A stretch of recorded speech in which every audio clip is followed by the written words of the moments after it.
Dhiifama gochuun lola nagaadhaan deebisuudha. Namoonni tokko tokko nagaa ni barbaadu. Garuu dhiifama gochuu hin danda'an. Yoo dhiifama waliif goone qofa nagaan waliin jiraanna. Mataa keef dhiifama godhi. Maatii keef dhiifama godhi. Dhaabbata keessaa hojjettuuf dhiifama godhi. Waan namni si kakaaseef dhiifama hin taasisin. Keessi kee yoo si ajaje qofa godhi.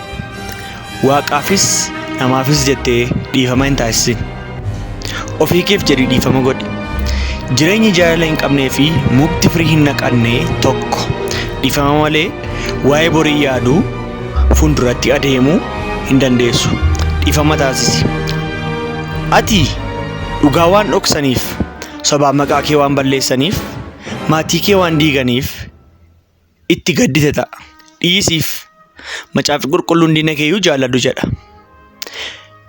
Dhiifamni wal dhabiinsa yaadaa fageessee jaalala firoomsa. Namni dhiifama taasisu injifataadha. Damee Eliyaas.